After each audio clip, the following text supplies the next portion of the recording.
తాకట్లో ఉన్న మీ బంగారాన్ని విడిపించి ఆ రోజు ఆన్లైన్ రేటుకి కొంటాం. Sharma gold company. ఏం చేశానంటే నాకు వాలంటీర్ అనే పదం నాకు నచ్చట్లా. జనసేన వాలంటీర్ నాకేమనిపించింది అంటే ఒక సైనికుడు దేనికి ఇస్తాడు, ఒక పనికి ఉద్యమిస్తాడు. అంటే ఒక పర్టికులర్ టాస్క్ ఒక ఉద్యమించేవాడు, ఒక ఉద్యమానికి నిలబడేవాడు. నాకేం ఇప్పుడు జన సైనికులు ఎందుకు బలం అంటే వాడు ఉద్యమిస్తారు. వాళ్ళు నేను ఉద్యమం నాకు ఎలా ఉంటుంది, ఐఎమ్ నాట్ పొలిటికల్ లీడర్, నేను ఉద్యమకారుడు ప్రాక్టికల్ పాలిటిక్స్ చేసి ఎలా ఉంటుందో మీకు జనసేన చేసి చూపిస్తుంది. సో మన పార్టీలో ఉండే వాళ్ళందరూ ఉద్యమకారులే. కాకపోతే దాన్ని సంస్కృత పదం ఉద్యమే తీసుకున్నాం. ఇది దేనికి తీసుకున్నాం అంటే ఉద్యమే అనే పదం ఇది మన నారాయణ పండితులు వారు చెప్పిన సుభాషితం నుంచి ఈ పదం తీసుకున్నాం. ఉద్యమేనైవ సిద్ధ్యంతి కార్యాణి నా మనోరథైః నాహి సుప్తస్య సింహస్య ప్రవిశంతి ముఖే మృగాః అనేది ఈ సుభాషితం. ఏదైనా సత్కార్యాన్ని సంకల్పించినప్పుడు దృఢ సంకల్పం ఉండాలి, కొనసాగించడానికి కృషి ఉండాలి. అవి అత్యంత ఆవశ్యకమే కాక కీలకం కూడా. సాధనలో ఎదురయ్యే ఒడిదుడుకుల్ని తట్టుకుని లక్ష్యాన్ని సాధించేందుకు పట్టుబట్టి వదలన్న వాడే ఉద్యమి, అతనే మన జన సైనికుడు. అందుకని ఇది ఉద్యమి మెంబర్షిప్ కింద తీసుకోండి. అలాగే ఉద్యమి అంటే it is a neutral gender, అది ఆడవారికి మగవారికి ఒకటే అది ఉద్యమి. అందుకని మీరు అది ఆ ఉద్యమి అనేది it can be applied for both male and female. దీన్ని దృష్టిలో పెట్టుకుని ఇంతమందిని కలపగలిగి మీరు చాలామంది చేశారు. ఒక్కొక్కరు 1000 మెంబర్షిప్లు, కొంతమంది 5000 మంది. ఒకసారి ఒక నాయకులు వచ్చేసి మేము చేసామంటే నాకు ఎవరైతే పని చేస్తా నాకు వాళ్ళు తెలియట్లా, నేను వదిలేస్తున్నాను. సో నేను కనీసం దానికి ఎలా పెట్టాలి వీళ్ళకి అంటే సరిపోవట్లేదు. అంటే నాకేం చాలాసార్లు ఏమనిపించింది, మీకు కూడా ఇదే వినిపించి ఉండాలి. చాలామంది యువత తాలూకు శక్తిని పట్టుకొని నాయకులుగా ఎదిగి వీళ్ళని వదిలేసి వీళ్ళని మా కింద చేశారు, అది వదిలేశారు అందరూ. నేను ఎప్పుడంటే లాస్ట్ మైల్కి వెళ్తాను నేను. సో నాకేమనిపించింది, అసలు ఇలా పనిచేసే వాళ్ళకి ఒక ప్రత్యేకమైన ఒక గుర్తింపు ఇస్తే తప్ప వాళ్ళు తెలియరు మనకని చెప్పేసి అది పార్టీ స్ట్రక్చర్లో భాగంగా అని చెప్పి నేను వారికి సాధక్ అని పేరు పెట్టాను. అంటే ఒక సాధకుడు ఏంటంటే ఒక తపస్సంపన్నుడు అవ్వడానికి ముందు సాధకుడిగా మొదలు పెడతాడు. అంటే ఉన్నతమైన స్థాయికి వెళ్ళడానికి నువ్వు ముందు సాధకుడు అవ్వాలి. ఫస్ట్ నువ్వు ఉద్యమించాలి, ఉద్యమించిన తర్వాత నువ్వు సాధకుడు అవ్వాలి. అంటే గట్టి పరిస్థితులు నేను సాధించేది ఎడతా. సాధించిన తర్వాత నువ్వు ఒక స్థాయికి వెళ్ళిన తర్వాత అప్పుడు నువ్వు మూడో స్థాయి చెప్తాను, దానికి వెళ్ళిన తర్వాత అక్కడి నుంచి ఏమవుద్ది, నువ్వు కొట్లాడావు, నువ్వు ఉద్యమించావు, అలుపెరగకుండా కొట్లాడతావు. కొట్లాడిన తర్వాత నీకు ఒక వీటన్నిటిని దాటి ఇంకో స్థాయి ఉంటుంది. You like to give, that is called ప్రదాత. క్షేత్రస్థాయిలో తమ పరిధిలో ఉన్న సాధక్ తాలూకు పని ఏంటంటే అని మీరు చేసేది సాధక్ అని నేను గౌరవంగా పిలుస్తాను. నాకు ఎలా ఉంటుంది, సాధకులైన నా జన సైనికులారా, ఉద్యమించిన ఉద్యమకారులైన నా ఉద్యమీలారా, నాకు చెప్పడానికి బలం ఉంది. ఒకసారి రైట్ పదం, రైట్ డిజైన్ లేకపోతే బలం రాదు. మీరు అమ్మవారి శ్రీచక్రం చూశారు, మీరు ఎక్కడైనా చూడండి, టెంపుల్స్లో కానీ ఒక గ్రేట్ డిజైన్, ఒక యాపిల్ ఫోన్, ఏదైనా సరే design is very important, name is very important. ఏ పదం పెడతాం, ఏ డిజైన్ ఇస్తాం, అది దాని లోపల ఇంత ఉందనేది తెలిసేటట్టు ఆటోమేటిక్గా మనం ఆకర్షితులవుతాం. అందుకని ఈ పేరుకి, ప్రతి పేరుకి కనుక ఇంత ఇంత డిజైన్, ఇంత ఆలోచించి పెట్టాం. సో జనసేన చేపట్టి సభ్యత్వ నమోదులో మన వాలంటీర్ని ఈ రోజు నుంచి బాధ్యత చేపట్టేవారిని మనం గుర్తించే వారికి సాధక్ అని గౌరవప్రదంగా వారిని మనం పిలుస్తున్నాం. క్షేత్రస్థాయిలో తన పరిధిలో ఉన్న సమూహాన్ని ప్రేరణ కల్పించి, పార్టీ సిద్ధాంతాల పట్ల ప్రేరణ ఇచ్చి, కార్యక్రమాల పట్ల ఆకర్షితులను చేసి, సభ్యులను చేసే బాధ్యత కలిగిన వారిని గౌరవించాలని సదుద్దేశంతో వారికి సాధక్ అనేది నేను నిర్ణయించడం జరిగింది. అలాగే పార్టీకి అప్పగించిన బాధ్యతను, నిర్దేశిత లక్ష్యాన్ని సాధించాలన్న తపన, పట్టుదల కలిగిన వ్యక్తి సాధక్. కార్యసాధనలో ఎదురయ్యే సవాళ్ళను కూడా అధిగమించి ముందుకు వెళ్ళే స్థైర్యం వీరిలో ఉంటుంది.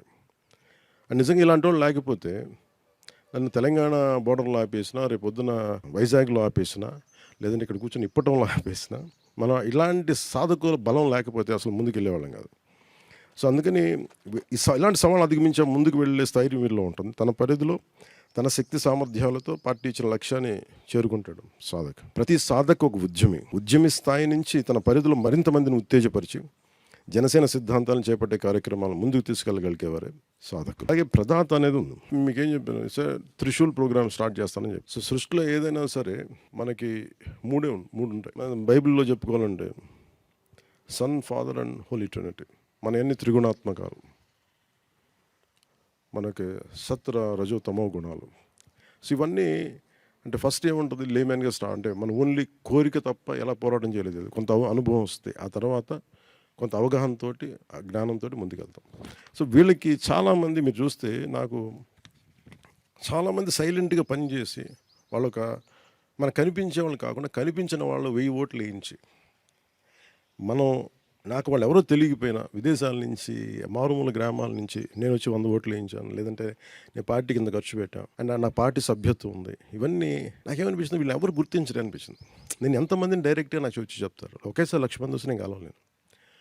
ఇలాంటి మీటింగ్లు 10 పెడితే నేను ఇండివిజువల్ ఫస్ట్ మీటింగ్కి ఇచ్చినంత కనెక్షన్ సెకండ్ మీటింగ్ పలసపడిపోతూ ఉంటాను. సో నేను అదేమనుకున్నానంటే మరి వాళ్ళకి ఎలా గుర్తింపు ఇవ్వాలి. సో నాకేమనిపించిందంటే పార్టీ అంటే అభిమానం, పార్టీ సిద్ధాంతాల పట్ల నమ్మకం, పార్టీ నాయకత్వం పట్ల అచంచలమైన విశ్వాసం, వారికి ఉన్న పరిమితులు కావచ్చు, లేదంటే కారణాలు అనేకం కావచ్చు, క్రియాశీలకంగా మన పార్టీలో ఉండొచ్చు, ఉండలేకపోవచ్చు, కానీ కనీసం పార్టీ పదవిని వాళ్ళు ఆశించకపోవచ్చు, కానీ వాళ్ళకి మన పార్టీ మీద అభిమానం ఉంటుంది, ఇష్టం ఉంటుంది. సో వారికిన్న మనకి అన్ని రకాల సహకారాలతో పాటు ఆర్థిక వనరులతో కూడా ఒకసారి పార్టీకి అండగా నిలుస్తారు. చాలా నియోజకవర్గాల్లో మన ఎమ్మెల్యేస్కి వాళ్ళే కూర్చొని నాకు తెలియని కూడా తెలియదు, సార్ మీరు పలానా వాళ్ళు ఇచ్చారు సార్ అంటే నేను చెప్పలేదు, అవునా అన్న. నేను అడిగాను వాళ్ళు మీరు చెప్పలేదు ఏంటంటే లేదు సార్ మాకు చేయాలనుకున్నాం, మీరు ఇంత మంచి పని చేస్తున్నా, సమయం వచ్చినప్పుడు మేము చేయాలనుకున్నాం, మేము చేస్తున్నాం అని వాళ్ళు కనిపిస్తూ ఉంటారు.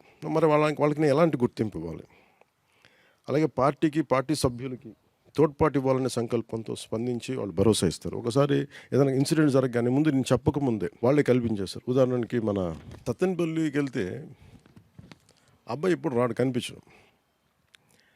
నేను ముందే అనౌన్స్ చేశాను, నేను ఈ స్కూల్కి సంబంధించిన బుక్స్ అన్నీ నేను ఇచ్చేస్తాను అని ముందు నేను ఇచ్చేస్తుంటే అబ్బాయి ముందుకు వచ్చి నా దగ్గరికి కూడా రాలా, మొత్తం లైబ్రరీని తను ఇచ్చేసాడు. నేను ఒక మాట చెప్పి నేను ఇద్దామని నేను పెట్టుకుంటే నేను ఇచ్చానన్న పేరు నాకు వచ్చింది, కానీ యాక్చువల్గా ఇచ్చింది వాళ్ళు ఎవరు ఇచ్చినా ఇవ్వని నేను ఇచ్చేసాను, కానీ ఇచ్చింది మన చరణ్. మరి అబ్బాయిని ఏమనాలి, ప్రదాత అనాలి కదా అలాంటి వాడిని.